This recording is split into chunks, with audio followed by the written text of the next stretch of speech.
Well, good morning, wherever you are. Good afternoon, good evening. Welcome on in. This is Real Man Speaks, and this is Brent. Today we're going to talk about the older brother. It's a story that I think I'd like to share, and there's some really good truths around it, some things that we can all grasp in order for us to become the good guys, the real men. So, come on in, listen up. I'm in the car again, but hey, sound quality's not too bad.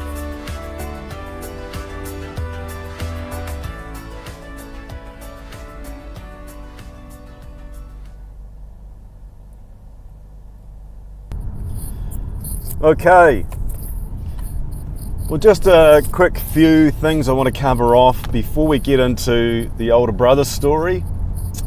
Lately I've been getting, it's uncanny, but I guess it's not unrealistic to think that people do have hard times in life. And I'm talking about life-changing hard times. But specifically, there's been, and it's uncanny, a huge number of people sort of bringing me into their sphere or bringing me into their issues, and it's normally around marriage. I've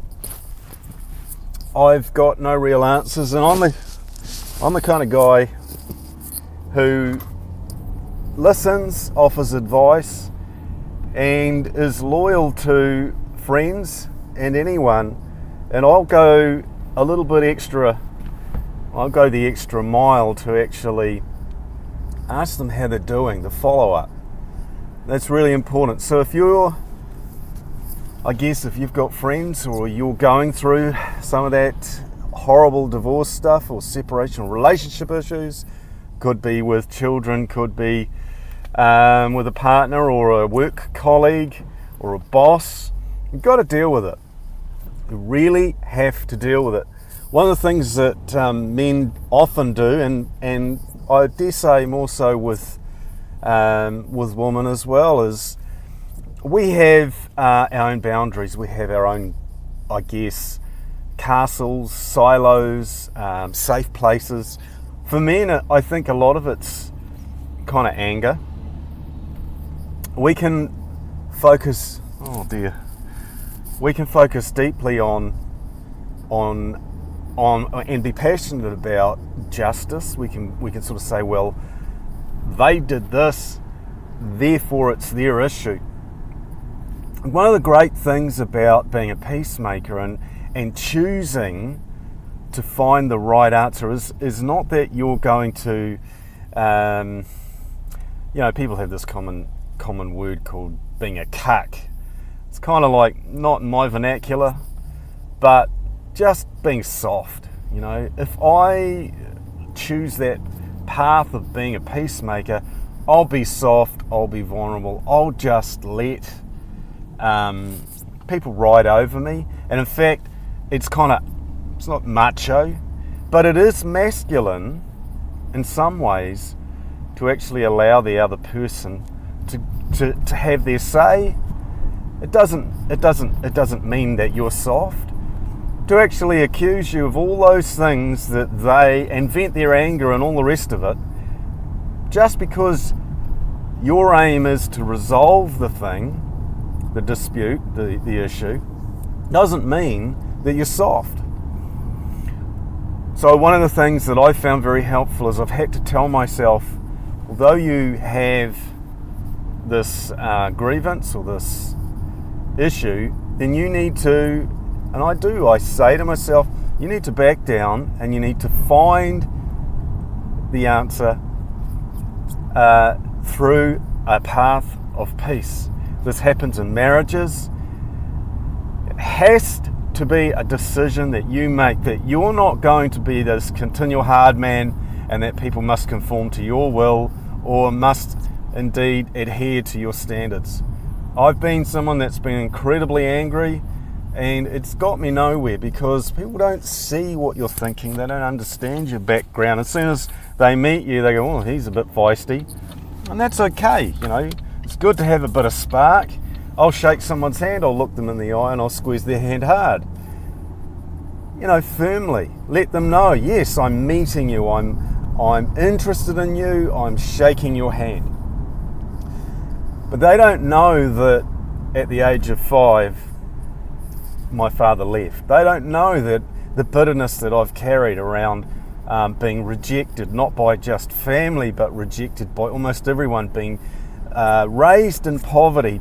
Always this distinction between, not having and having, being on the dole, being a bum, ending up sort of smoking a lot of drugs and riding motorcycles and being an idiot, and then fighting my way back into being a productive, mainstream, normal citizen of New Zealand. And here we are, years later, me talking on a podcast to you all. How did I get here? Well, I had to make compromises. Not compromising on standards or values, but compromising on the effort that's involved to maintain this wall, this silo. So what I did, and what I do as I've said probably 3 times already, is I have to tell myself, to coach myself, hey, you know what? You can drop that. How big is this fight? If it's big, yep, I'm in. But you're going to have to drop that in order to get to the destination. The destination is peace. All right, so the story. It's a good segue into this story. Yes, it comes from the Bible, but let's just break it down into a modern day sort of theme. Possibly not really done these days, but there's a family, right? There's the dad, and he gives inheritance to he divides it up to his sons. The youngest takes his inheritance and basically goes to the big smoke, goes to a distant land, and you can imagine, having a lot of money, thinking, I might just party it up a bit, I might just sort of make some friends and enjoy myself. Well, that became a lifestyle to the point where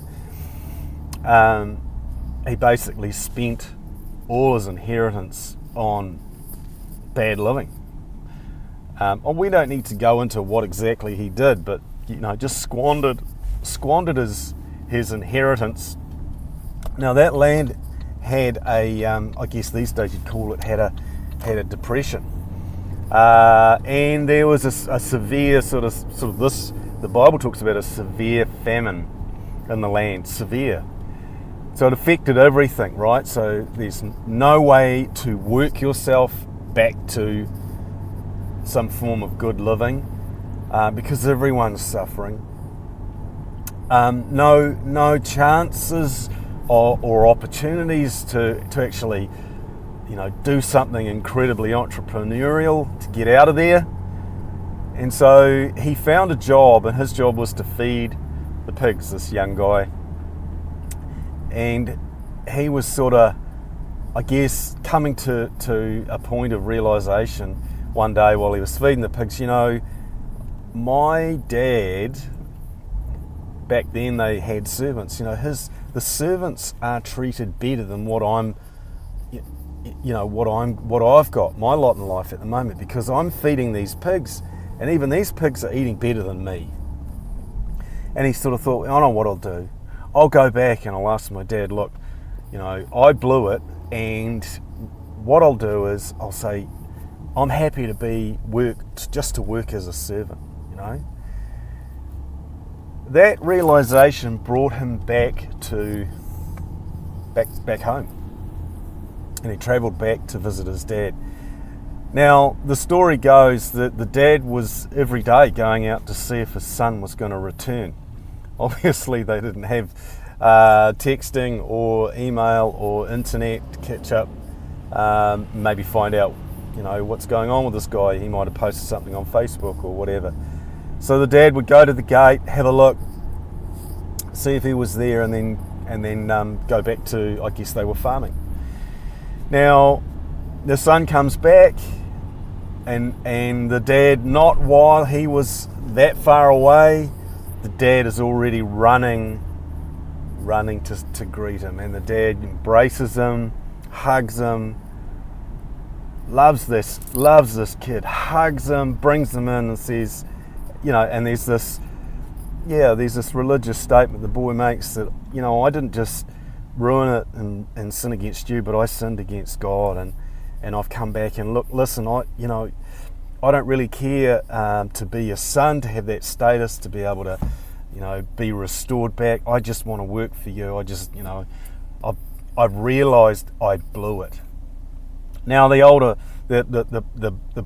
father, he then forgives him and says, you know what, you're forgiven. I'm going to give him some good clothes, put some decent clothes back on him, and give him back his status as my son, which is signified in those days. If you, whatever your dad had, you had when you became of age. So give him the ring back and all the rest of it. Now, all this time they had a big party, and the older brother comes in, and he's really upset. He's peed off, and he can't believe it, and here is this big fanciful fanfare for his younger brother, who he knows blew it. And the older brother is having a chat, and it would have been a very heated kind of one-way monologue or dialogue with him just sort of bleating about to the dad, how can you forgive this guy? Look what he did. You never threw me a party, and look what this little cracker's done. He's blowing your money, and as soon as he comes home, what do? You pamper him, you give him back. You give him back his rights, as if like none of this matters. You never put on a party for me. When I had my mates around, you never said, hey, here's a party. This is crap. I don't want to be a part of this. Now, the backstory is that in the very beginning, the inheritance was split up between both of them. So it wasn't that the older guy didn't have any money or wasn't being favoured. The older guy had a big problem, and this is something that you're sorry as I grasp the ad lib way I'm relaying this information to you, but the father did respond, and he said, hey, this son is returned back, and he knows he's blowing it. I forgive him because he's been genuine about where he's at, and I can see it, I can smell it, I know it. This is a changed guy. He's experienced the change. He went from being arrogant, knew it all, wanted to live it up, and now he's come back reverent, he's come back humbled, and I can see it, and I'm going to bless him. But the thing is that what I have, and this is the father saying to the older brother, what I have, everything I have, it's yours. Now, if you want to throw a party, you can. It's yours. There is nothing withheld from you. I can relate to that story of being the older brother. Many of you probably go, well, it's that obvious. I'm not like that. I want to tell you that each of us do, even guys, we do have, some of us, very intensely, but some of us have, and most of us do have, some of those older brother traits. I wrote down some notes here. There was clearly some bitterness there. You didn't throw a party for me and my mates, but you now go openly and throw a party for this guy who didn't, in my eyes, deserve it. That bitterness can be related to opportunities missed in life. And in some families, it's clearly evident there are favourites. I know that I've seen this, and I've come from being a single child family. It's not great. And in other families I've heard of and seen it firsthand, favouritism, the older child always getting favoured, and there can be that flavour of okay, so it's my turn to be favoured, and it's sort of not treated as well. So there's this distinction. There's a real there's a real sort of obvious issue there. So bitterness can be because of this lack of honour, this lack of faith. Sometimes we're doing well at work and we're working really hard and we're making great gains, and our bosses aren't realising or acknowledging or even rewarding our efforts. That can cause a great deal of stress and strain. And yet, guys, we need to look back and say, what are you doing at work? You know, you've got to find value in who you are and what you do, not from your boss. See, what you do isn't who you are. What you do isn't who you are. Your identity is based around you as a person, not what you do. So it also uncovers this older brother mindset about being very closed off, about not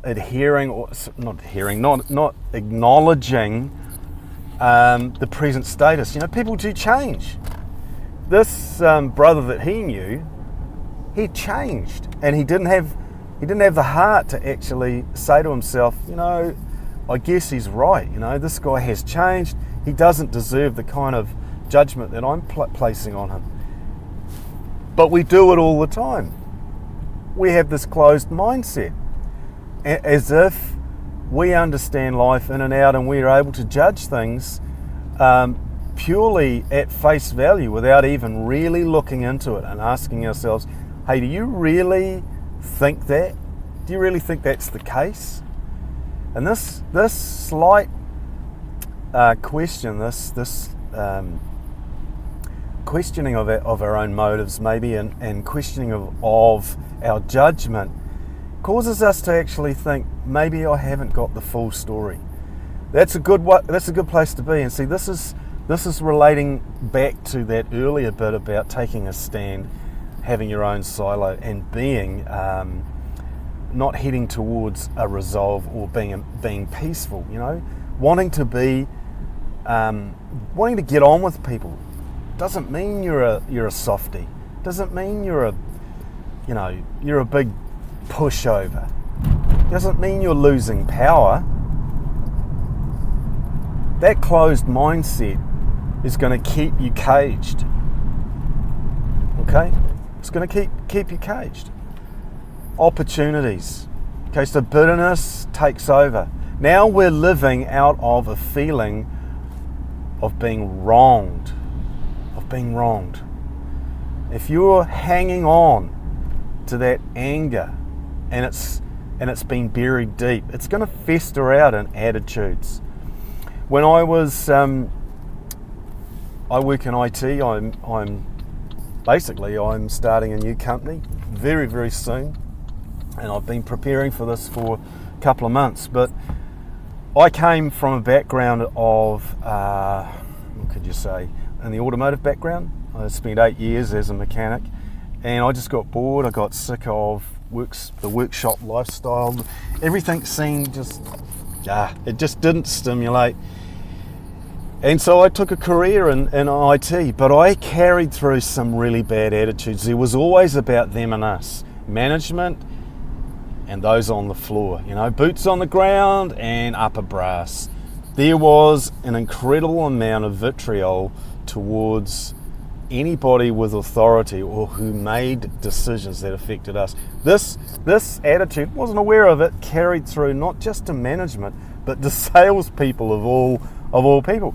I hated salespeople, especially IT salesmen, because I had the same attitude that here most of the work, the engineering grunt, was done boots on the ground. Same in IT. You know, I still am. I'm a technical manager, and I'm also now managing director of a new company, and I'm going to have to do and am doing a huge amount of boots on the ground grunt work. It wasn't only until not so recently, when I was having to actually also sell, that I just realised this silly idea that salespeople weren't really worthy of the reward that they got. Can you see the I guess the parallel to the story? Not worthy of the reward that they received. Now, this also leads me to an interesting point of view, and that is, oh, come on, mate. Sorry, I'm in the car. These guys, well, I don't know. Bad drivers. This point of view is that, and it's an interesting point, that why are we so hung up on judging the others because of a level of reward? And I think it's because we see our own lives as not having the same opportunities. Because in the old days, and it still is, when you're selling stuff, you get hugely rewarded, right? And there used to be this old adage that, you know, some guys would oversell, overpromise. They'd come back, oh, I've just solved the solution, and everyone's scratching their head. How are you going to roll that out? I don't know. I mean, what did you sell them? You know, and there would always be this, well, just do it. I've sold it. We've got to deliver. And of course, you know, that's not being as accurate as I can be about this example, but there's always a level of reality, I think, with those that are on the boots on the ground. The reality is, well, we're on the front line. You're out there dressed up, pampering around like a peacock trying to sell stuff, and you get the better effort where we have to carry, you know, the grunt. But I see that in life, that people feel, especially guys, feel they don't have opportunity. It reinforces the bitterness, and it reinforces that closed mindset of them and us, me versus everyone else. I also want to talk about this story, how the older brother had everything and yet in his own eyes seemed to not have everything. So, winning. Are you having success in your life? Are you creating success?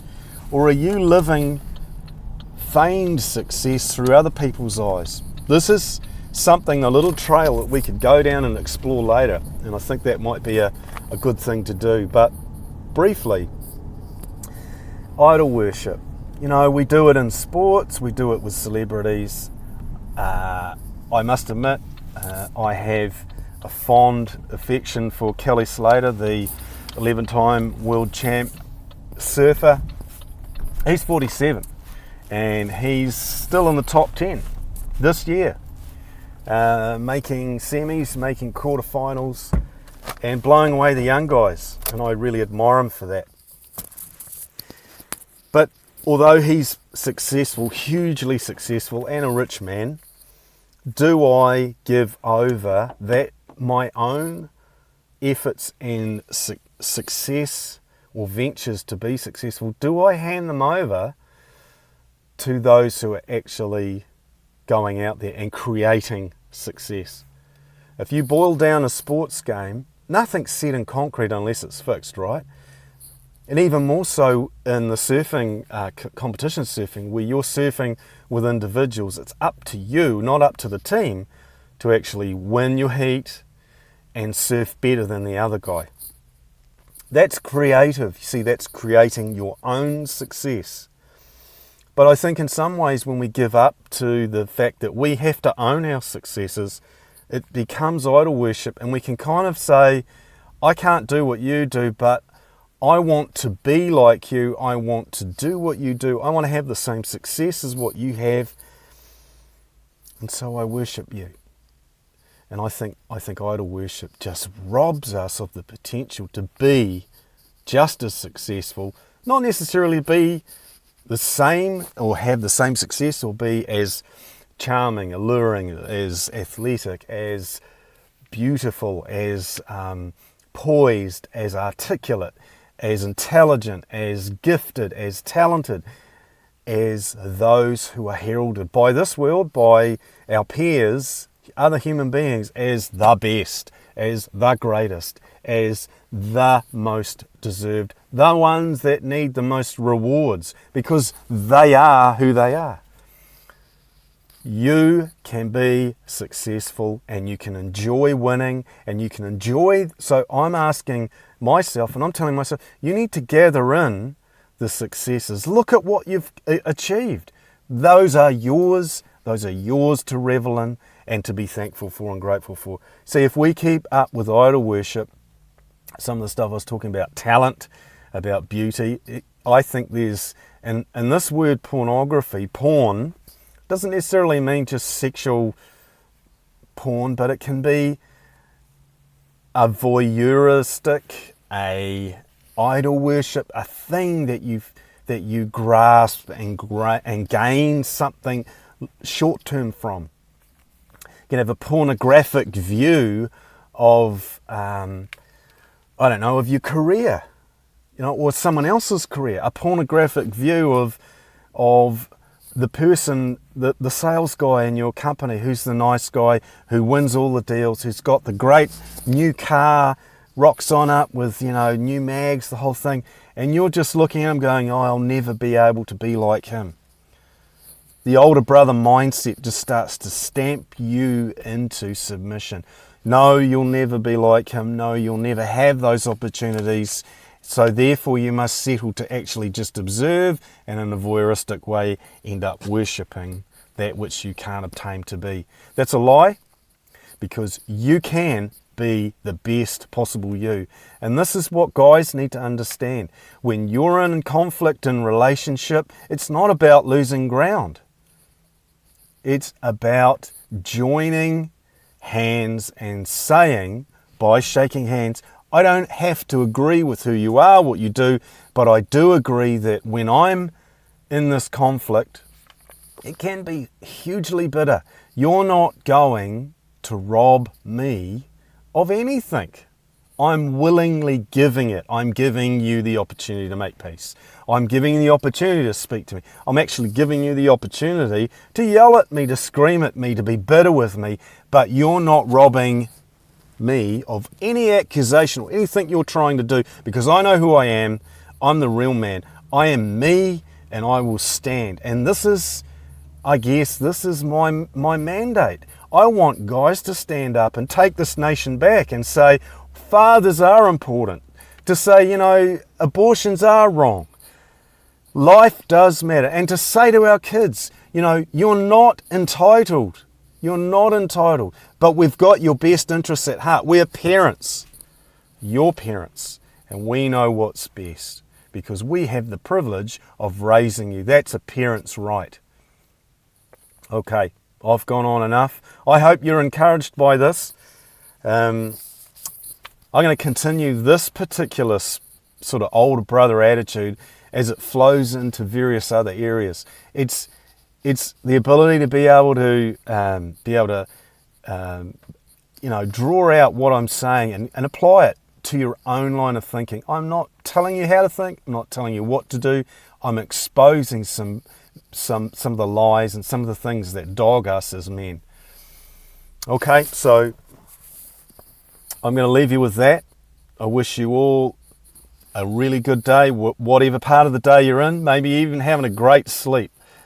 So I'm signing off. This is Real Man, and this is Brent. Have a good one.